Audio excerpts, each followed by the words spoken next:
Welcome back, everyone. This is Module 3 of our Health and Social Work class. This one we're actually going to be looking at vulnerable populations, but specifically we're going to look at the chronic illnesses or the chronic disease with the vulnerable populations. This is what impacts the most people that we work with, and it's the areas that we can actually directly impact for those that we're working with. So that's what we're going to take a look at. It is a very vast topic. This is a very brief presentation.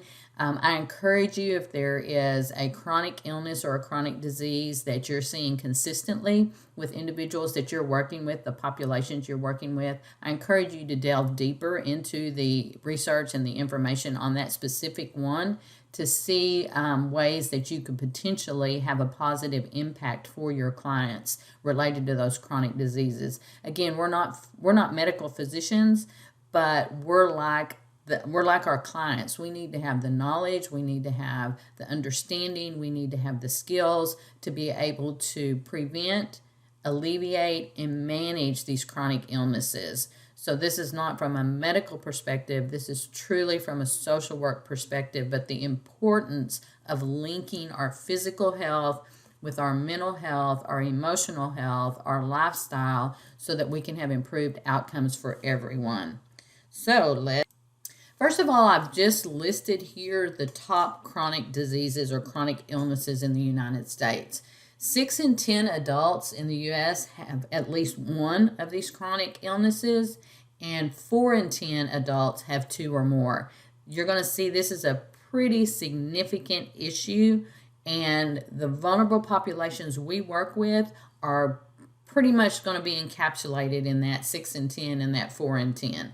So we have heart disease, we have cancer, we have chronic lung disease such as COPD or emphysema, we have strokes. Strokes are not necessarily a progressive chronic disease, but they're chronic because the impact of them lasts a long time, like it lasts more than a year when we see what the definition of a chronic illness is. We have Alzheimer's disease. Alzheimer's disease, again, is linked back with the vulnerable population of the aging and the elderly because we do know age is a direct factor that impacts your risk of getting Alzheimer's disease. The older you get, the higher risk you are. However, new research is evolving related to our diet, the preservatives, the processed foods, the sugars, and linking that back with cognitive changes like dementia and beginning to look at that relationship into the development of Alzheimer's disease. Really encouraging stuff there. Because again, if it goes back to diet, if it goes back to things in our environment, if it goes back to things that we can all change, then we can again alleviate, reduce the impact of Alzheimer's disease. Diabetes. In diabetes, what we're going to focus on here is adult onset diabetes, which is diabetes type 2. And this is again related often to weight, lack of physical activity, diet. It can be related to if you're taking certain medications over a long period of time, like prednisone. If you have an immune compromised situation and you're taking prednisone over long periods of time, you can develop adult onset diabetes. Juvenile diabetes or diabetes type 1 is the one that children are born with. There's a genetic predisposition for it. There's other factors related to that. If you're working with children in that area, they certainly have long-term needs related to that chronic illness. But the one we're going to focus on for the purposes of our module is going to be the adult onset diabetes type 2. Then we have chronic kidney disease. Chronic kidney disease tends to impact individuals in racial and ethnic minority heritages more than the majority of the white people, and it tends to impact African Americans more so than other populations. And the chronic kidney disease can be caused by uncontrolled high blood pressure. It can actually be caused by other illnesses, but it also can be caused by substance abuse. It can be caused by alcohol. There's a variety of things that go into causing the chronic kidney disease. HIV and AIDS it's not listed in one of the top of this 6 in 10 adults and 4 in 10 adults, but it is a chronic illness that many of the populations we work with may be living with. So I didn't want to leave that out, but just know it is not included in this statistic above. The CDC gave this statistic above for the other chronic illnesses listed here. So what is a chronic illness? It is a condition that lasts 1 year or more and requires ongoing medical attention or limits activities of daily living, or both. You either have to have ongoing medical attention, or you have to have a limitation in your activities of daily living, or you have both of those. Chronic diseases such as heart disease and stroke, cancer, and diabetes are the leading cause of death and disability in the United States. Okay, think about that. Heart disease, stroke, cancer, and diabetes. We tend to think of those, three of those, heart disease, stroke, and diabetes, as something that we could potentially impact based on behavior changes. But cancer is also the same way, because much of the cancer and the lung disease is going to be linked back to smoking or secondhand smoke. Okay, so in the United States, the leading drivers, these chronic illnesses, of $3.8 trillion in annual healthcare costs. Wow. Think of the amount of money we could save in this country if we could directly impact and reduce these four: heart disease, stroke, cancer, and diabetes chronic illnesses, and how much money that would free up to provide education for everyone, to make sure everybody has good food, to make sure everybody has good housing. Wow, it would be a different world if we could do this. And like I said, many of these chronic diseases are caused by a short list of risk behaviors: the tobacco use and exposure to secondhand smoke, poor nutrition, including diets low in fruits and vegetables and high in sodium, saturated fats, and processed foods. What we're going to see related to poor nutrition and food insecurity is this directly has a social determinant for those who are living in lower socioeconomic status, because they do not have access to the healthy variety of foods. There's many areas in this country where, due to the unsafe aspect of the cities, grocery stores will not open up there. They won't put in access to the fresh fruits and vegetables. In the last module, if you don't know about it, I'm going to introduce you to Bonton, which is a community in South Dallas that was actually started by an individual after he was released from prison. They raise their own food. They have goats. They milk their goats. It's really an amazing organization, and it provides the fresh fruits and vegetables and these foods in an area that would have a it's a food desert. And so the only access many individuals have to nutrition is the fast food restaurants, the grocery stores with prepackaged food that is within walking distance. Maybe they don't have transportation to go to the edges of the city to get healthy food. So this becomes a big issue for individuals we're working with, because it is a social determinant factor. It's not simply about choices. For me, it's about a choice. It's about, do I choose the fruits and vegetables because I have resources to get access to those?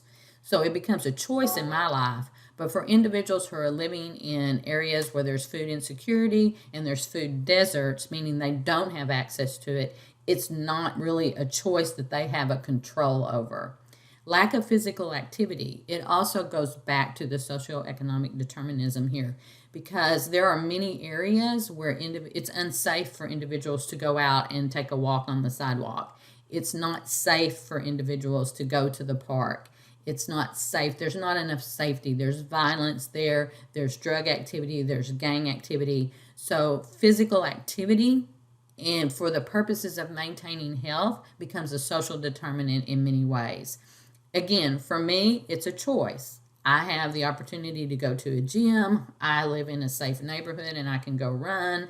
I have resources to be able to access that. So it becomes a choice for me. But again, for other individuals in areas that are not living in safe places, it may not be a choice that they see that they can increase their physical activity. And then, of course, excessive alcohol use. which goes back to, we know the impacts alcohol has on, we learn the family, we learn the mental health, we learn that aspect of it in social work, but alcohol actually destroys the body. It causes dementia, it causes Wernicke syndrome, which is a type of dementia. It causes liver failure, high blood pressure. It impacts sleep. If you drink, you don't get the REM sleep that you need in order for your brain to reheal itself at night. So again, alcohol use is a choice. In our society, it's also promoted. End of the day, we want to have a glass of wine, we need to relax, whatever that looks like for us. So alcohol use, tobacco use, both of those can be considered choices. But if we go back and we actually look at how they're marketed, where they're marketed, the social acceptance of it, again, during the pandemic, what happened in Texas? When you ordered food, you could have alcohol delivered to your house. And you know what? Governor Abbott signed that into law. It stayed. They've wanted that for a long time, so you can actually now get alcohol to go. And you can get your margaritas, and you can get your gallon of whatever, and you can bring it home. So alcohol use is very accepted in our society. It's a social interaction. You may be at a party, you may be somewhere, and you may choose not to drink, and you may feel awkward because you choose not to drink. So it's not just about being an alcoholic, okay, and going into recovery. It can actually be about just what's considered over drinking, and that just means, drinking too much, but not to the point where you're impaired, where it may impact your functioning, but it is impacting your physical health, which is in turn going to impact your functioning. So again, when we look at these chronic diseases, there are certain areas where it's about choice. For some of us, it's about more choice than for others, and there's a lot of social determinants in this. So exactly what is a social determinant? Well, this is a macro perspective, and when we talk about systems, and so many times when we're studying social work and we're working, because we work on that individual level one-on-one with that person, we really don't have the concept of how social systems impacts that particular individual. But this is seen so clearly when we're talking about our health. So social determinants of health are the conditions in which people are born, grow, work, live, and age, and the set of forces and systems shaping the conditions of daily life. That's the World Health Organization. So these are the circumstances that we have. We may be born into them. It may be the areas where we're growing up. It may be where we're working. It could be where we're living. It's certainly where we're aging in, and those systems that shape that daily life. So social determinants are not equal in our country. There are different social determinants for each of us depending on what we're born into. So social determinants of health are indexed by factors outside of the individual. Okay, that's outside of me. It's beyond that genetic predisposition, and this is beyond individual behaviors.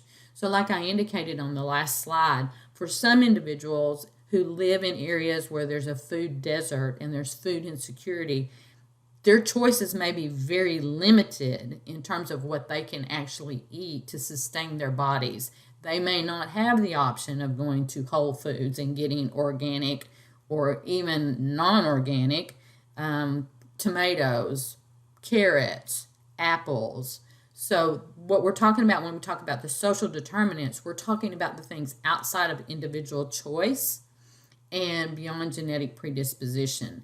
One of the huge social determinants of health that we have seen in the past year and a half comes from the public health sector and this COVID-19. We know the pandemic impacted individuals differently, and racial and ethnic minority individuals were devastated by COVID-19, much more so than individuals who had higher level socioeconomic status, who were of the Caucasian heritage, And so we really have seen in this pandemic, there has been a light put on these differences and these inequities in the social determinants. What we're going to do with that, who knows? I'm going to give y'all a link. There's a very interesting article, and they've done some research and some data, and it's very distinct right now between blue states and red states. This has become so political, but what it's shown that in blue states, there's better access to health care. There is more access to health care. They've done the Medicaid expansion when President Obama put that into place with the ACH, and the red states have chosen not to. So literally, we're dying across party lines. And I'll get y'all that link to that article. I haven't delved into exactly where they got their information from. It's listed in there, but it's a very interesting perspective. So these are social determinants outside of us, outside of our choices, outside of our genetic predispositions. These are the things as social workers we can actually have an impact on. We can impact the social determinants, and we can impact individual behavior and choices. So those are the two areas that we should really be working on to help reduce some of this inequity in health for our clients as well as ourselves. And it's within these social determinants that the individual behaviors arise. And that's where I go back to. Some people may not have choices. They may not have a choice other than prepackaged food, which has all the preservatives in it. So it's actually killing their body, but that's the only thing they have to sustain their life. They simply don't have a choice for healthier food. And what we do know is that the social determinants of health include income, which is our socioeconomic status, our education level, which is again tied directly back to socioeconomic status, as well as race, ethnicity, geography, social inequality. And some of this now we can look at some social determinants in terms of gun violence, in terms of the racial violence that we have seen, because that social inequality impacts our living conditions. And again, some individuals are living in areas that have become very, very, very unsafe. Unsafe to even leave their homes to be able to get access to better foods, physical activity, medical care. So social inequality from a public health perspective includes racism, includes gun violence, and includes crime. And so we have to look at that too, and how can we help to impact those, because those in turn are going to be able, if we can impact those in a positive way, they will change the social determinants for our health and impact our health in positive ways. Our food insecurity and environmental factors, think of Flint, Michigan, think of the lead in all the water and the poisoning of that. We're actually seeing, if we talk about climate change, we're talking about increased pollution, we're talking about killing our environment. We're taking out so much of our environment to pour concrete and build buildings. These all impact, these environmental factors are directly impacting us. Look at how hot it is out west and out north, and how it's directly impacting the health of individuals. Fires, forest fires, the quality of the air, the floods. Houston is still not recovered from Harvey. There's still many areas that are just unhealthy to be in. So we cannot ignore all of these things when we're talking about our health. And again, from a social work perspective, we're that one profession that looks at all of these factors and begins to impact these factors to bring them together to have positive outcomes. So these modifiable variations, it accounts for 80%, okay? There's 80% of modifiable variations that we can impact in our health outcomes. Wow, that just blows my mind, and I just don't get why we're not willing to invest the money wisely. I know at my house, when we invest money and we work with our financial planner to invest money, we want to invest it wisely. We don't throw it away. And in this country, we're just throwing money away. We're wasting money instead of investing it wisely, because we have political lines. We actually have, there's investments, the capitalism, all of that really impacts the decisions that we make. So unmet social needs, typically not detected or addressed by us clinicians, increase the risk of chronic conditions. It reduces the ability to manage health conditions and increases the risk for morbidity, mortality, and institutionalization, which that is referencing long-term, like long-term care, nursing home type care. So again, we can be very overwhelmed with the one-on-one that we're working with with our clients, but if we don't address these social determinant factors, we're not addressing that whole client. We're not giving them the benefit of a holistic perspective. When I do a presentation for licensed chemical dependency counselors, and I talk about children in the home, I emphasize to them the importance of them building a network outside of the home to support that family from this social determinant perspective.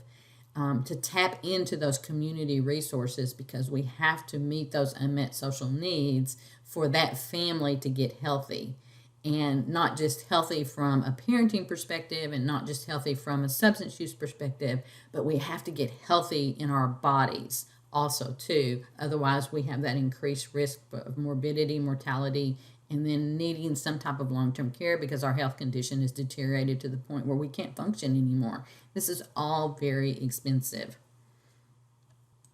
One of the vulnerable populations we live with, obviously, is individuals who have housing insecurity, whether they're actually chronically homeless, homeless to the point where they're living on the street, whether they're couch hopping from friends. We have seen a huge increase in housing insecurity.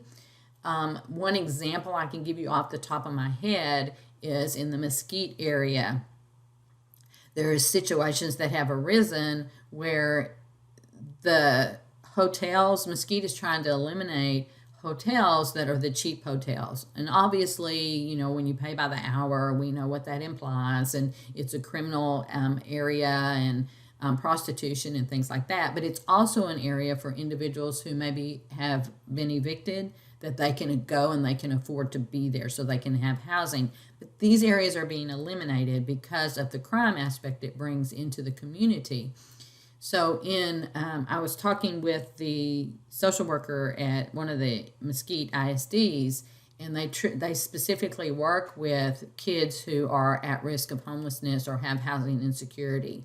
And do you know that they have actually told families to skip food if they have to pay their rent? Because what happens is, if you miss your rent, okay, you're going to be evicted. It goes on your credit report. You're now going to have a higher deposit to find another place. And typically they won't rent to you until you've been out of that situation for 2 to 3 years.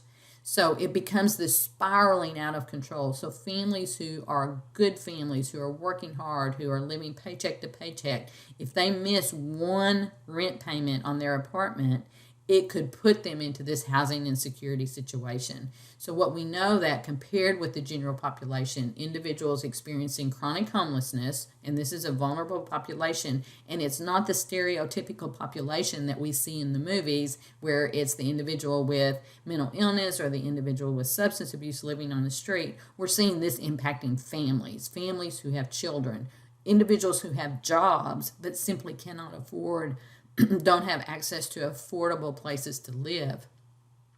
So there's higher rates of mortality, there's higher healthcare costs, higher acute care utilization, higher rates of substance use disorders and mental health problems, and lower rates of engagement with supporting services. This subset of the population has high rates of uncontrolled chronic diseases because of a lack of stable housing. And you can see how that would potentially work, because they're not going to be detected. These individuals are falling through the cracks.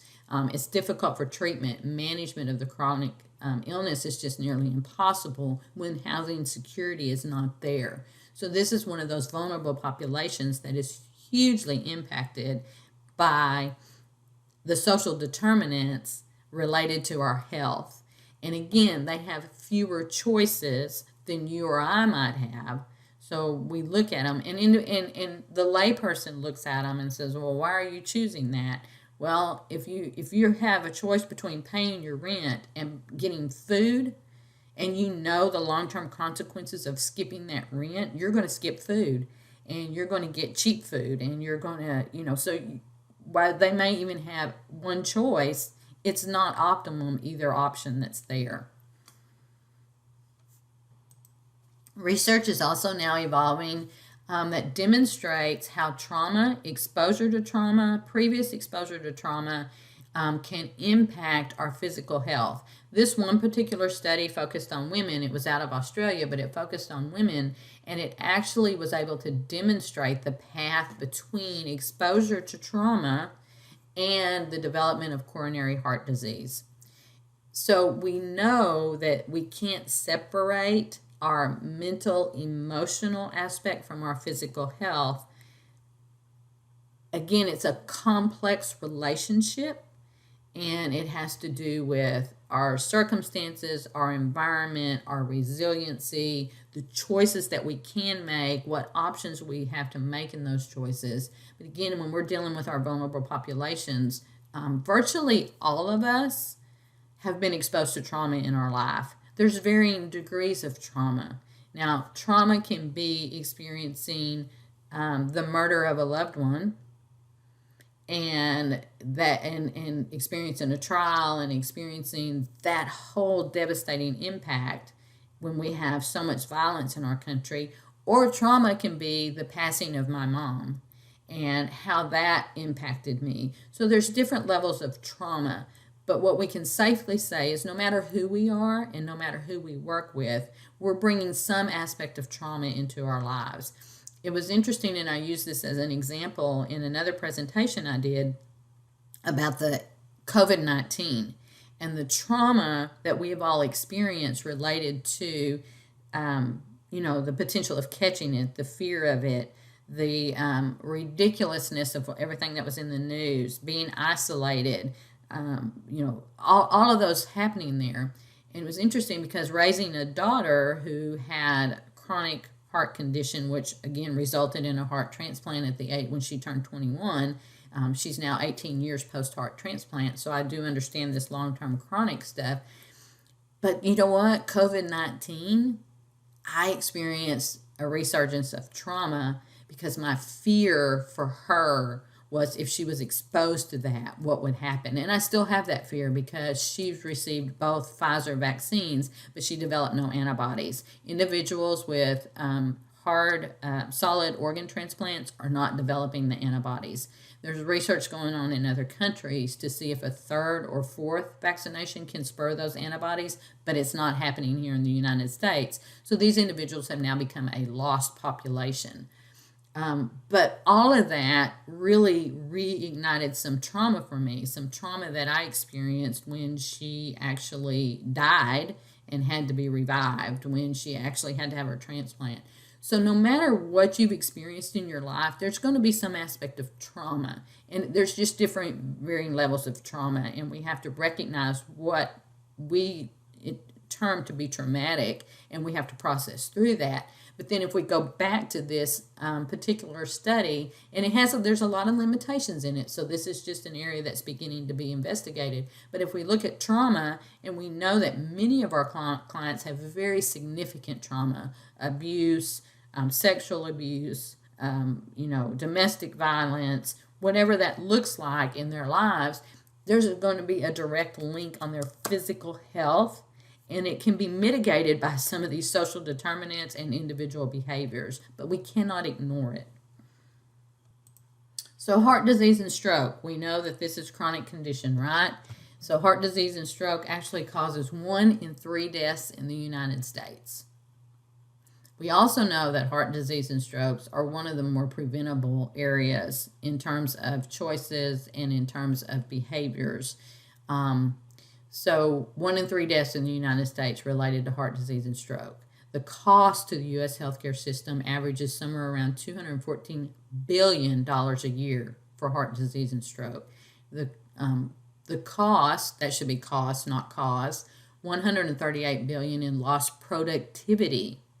Okay, that's individuals who would be producing or contributing to our society, to our work, to our products, to our services. High blood pressure, high LDL, which is the bad cholesterol, and I remember this because L for lousy. Okay, so your LDL is your lousy cholesterol. High LDL is a precursor for heart disease and stroke. Diabetes is linked to it. Smoking are all those key risk factors. So again, we're back to some social determinants as well as some individual choices. Overweight and obesity, prediabetes, unhealthy diet, not getting enough physical activity are the other risk factors. Okay, so overweight, obesity, again, goes back to our diet, it goes back to our lack of physical activity, it goes back to maybe some medications we're taking. There's still a lot that can be done there to address those social determinants and remove some of those so that individuals can actually be more active, make better choices. Again, there's huge health disparities across the different geographic, racial, ethnic, and socioeconomic groups. And it's these health disparities, that should be huge, not Hugh, I'm sorry. But it's these health disparities that goes back to our environment, what we have access to, what we can afford, the work environments that we have, our ability to get a good night's sleep. Are we living in a dangerous situation? All of that is so vast that we have such inequity in terms of the chronic illness. And we typically are going to work with those more vulnerable populations that are going to fall into these areas where these huge health disparities occur. Again, diabetes, we saw it's related back to heart disease and strokes. And adults with diabetes, adult onset diabetes, are 2 to 3 times as likely to die of heart disease or have a stroke as people who do not have diabetes. 1 in 3 adults in the United States is pre-diabetic, and that means they're headed down the road to develop diabetes. So often we are socialized in our country to say, okay, I've developed diabetes, now I'm going to take insulin and I'm going to take this medication and it's going to control my diabetes. Instead of being socialized to say, I'm at a pre-diabetes level, there are changes I can make and I won't become a diabetic. So instead of developing a chronic condition and looking for medicine to fix it, and medicine being the study of medicine, not just what's in the bottle, but looking for the study of medicine to fix what we've created in our bodies, we need to look at how not to get there, how not to get to the point where we need medicine to fix something. Then medicine can actually concentrate on those diseases that are not malleable. There are some diseases, ALS, Parkinson's disease, though they're actually looking at some dietary things related to Parkinson's disease. But when we look at some of those very devastating diseases that do have genetic components to it, that individuals develop, we can spend more money looking at that, eradicating childhood cancer, doing some things like that, and spending less money on these chronic illnesses that we can impact by changing our environments, by offering people more choices, by really, from a social work perspective, impacting those social determinants, and then on the individual level, providing the education and the resources necessary for individuals to be able to make good choices. Okay, smoking is a major cause of heart disease and strokes. It's also a major cause of lung cancer and lung disease. Smoking causes 1 in every 4 deaths. Okay, so smoking is huge problem. About 34 million U.S. adults smoke cigarettes every year. And every day, about 1,600 young people under the age of 18 try their first cigarette. Now, I would say that in 2021, if somebody invented cigarettes and we didn't know what it, well, I'm not going to say that because we're going through this with our CBD and our marijuana right now. That really has taken off, but we do not know the long-term effects of that particular herb, that particular plant, the processing of that on our bodies, because we're just now allowing individuals to take it. We haven't, it's been limited in research because it's been illegal. So I was going to say if cigarettes were invented now, we probably wouldn't allow them, but we wouldn't, we're kind of silly. We just kind of embrace it and think it's all wonderful and not stopping to think that we're still putting chemicals and other things into our body that wasn't meant to go into our bodies. So I think that's going to be our next issue. And I know that I did hear and I did read about some of the CBD oils that if you, I guess some of them you can put on your tongue, and it's, it's for chronic pain and things like that. I'm 100% all about herbs. I believe herbs are God's medicine to us. But when we process things and when we put our human touch on it and we take it out of what it really is, that's when we kind of get into some trouble. But I understand that if you're ingesting it like orally, that it's actually having negative impacts on the liver, because again, the liver is what processes it through the body. So we haven't seen the effects of that yet, but that's going to be our next health crisis, I'm afraid, because we're not entering that with good regulatory. There is no regulation on it because the states have authorized it, but federally it's still illegal. But there's nobody overseeing the processing of all of that. So that may be our new cigarette issue coming down the road. But cigarettes are a major, major cause of chronic illnesses and the cost of those chronic illnesses.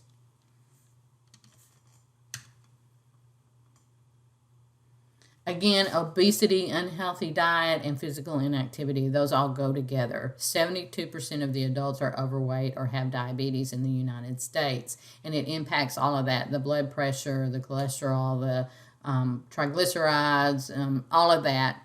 And when you start gaining weight, our bodies just weren't meant to do that. Obesity, originally there were studies that linked it back to high fat and high, the fats in the diet. We went through a period of time where eggs were bad and all of that. What's emerged is that there was some tamping down of some research. Individuals were shelving research, and because the companies that were investing in the research that indicated sugar, processed sugars, fructose, all of those things that we use to sweeten everything is really one of the key factors to our evolving waistlines. And sugar is in everything. If you read your tomato soup can, sugar is in it. And you have to start looking because now they're getting smart and they're naming sugar other things. And so you have to be really careful if you're buying processed foods because sugar is going to be into it. Sugar is one of the things that has actually been linked back to, again, dementia, cognitive damage. The brains of individuals who eat a lot of sugar look very similar to the brains of individuals who have engaged with cocaine. It actually activates some of those receptor sites to create addictions. So this one right here is going to go really, really, really go back to our diets. Even if you're physically inactive, you don't have to be overweight. You still manage your weight with your diet. Physical activity manages your health in terms of your blood flow, your oxygen levels and things like that, your muscle buildup, your balance. It helps in those areas. But 80% of what you put in your mouth is what creates your weight. And that's an area huge, again, in our capitalistic society, it's huge in terms of buy this product so you'll lose this weight, take this pill, you'll lose this weight. We want an instant fix for something that it's taken us years to create. You don't become overweight overnight. That is a long process. And in turn, it's a long process to lose that weight. It's not done instantly. So it's not about body image because all of our bodies are very differently. This is strictly from a health perspective. And if you are overweight and our clients are overweight, it is impacting their body in a negative way and creating chronic conditions, which also can include arthritis, It can include an inability to engage in physical activity because of the weight. I'm a runner, and I know that when I put on weight, if I put on 10 pounds, it's like carrying a 10-pound weight in my hand when I'm running, because now I'm carrying 10 more pounds.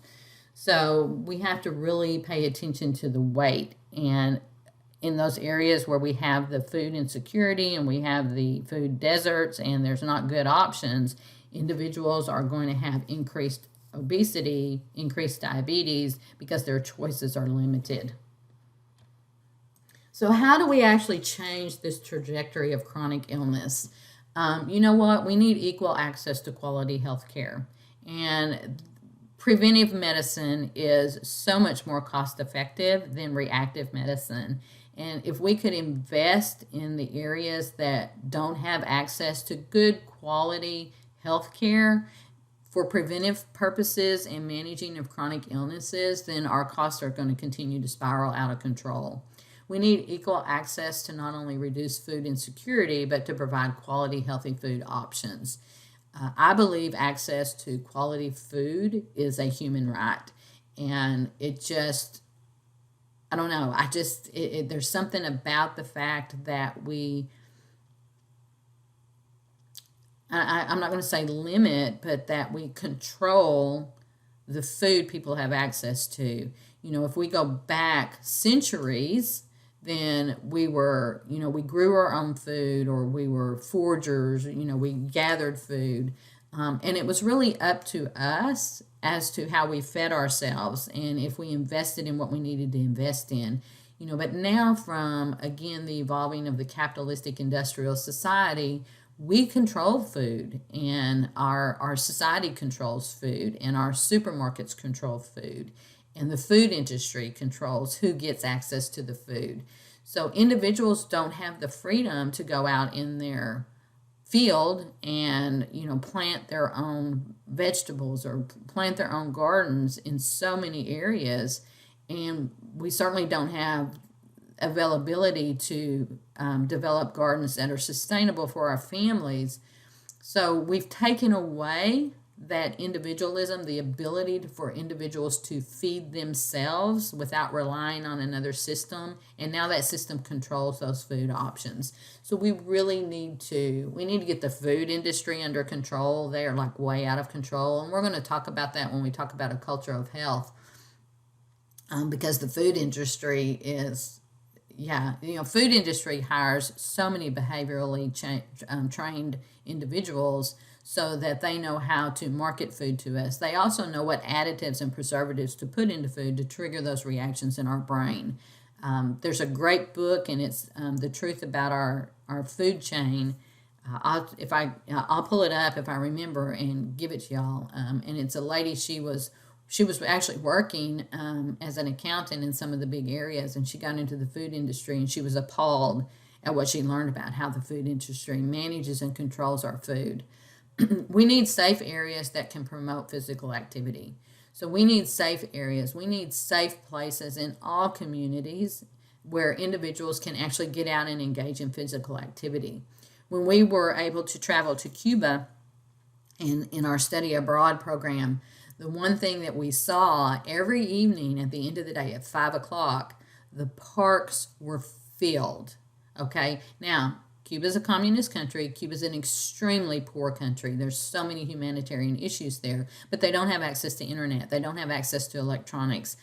Their television's limited and controlled and all that. So you know what? They were out in the streets and they were engaging with each other, and they were it reminded me of what it was in the 1950s, or had to be, where it was safe to be out and play games and run. And Cuba was a very safe country. There's not crime in Cuba, other than some pickpocketing and things like that. So we really saw the impact of that and the socialization of that and the physical activity, and the benefit that had. We need that. We need that in this country. We need good education that's provided in a way that enhances learning about lifestyle choices and changes. We don't need to be preaching to people. We don't need to, be providing it in a way where people don't understand the impact that it's having. It needs to become a culture of health. We actually need to generate a culture of health to eliminate so many of these disparities that we have. We need equal access to quality housing options. And again, when we look at human rights, and it links back to our health, and it links back to our ability to engage in choices. Housing is one of those safe, secure options for individuals to live and make that choice. And then beyond just the macro, we really need to invest in some case management at community levels. Case management is one area that has really been shown to have positive impact with the vulnerable populations we work with, because it has somebody who's out there and who's actually looking at those social determinants and the social setting, and not just the individual and the individual choices, but it's actually looking to develop resources, get access to resources, help individuals get access to resources. So that's one area that we can also engage in to change the trajectory of chronic illness.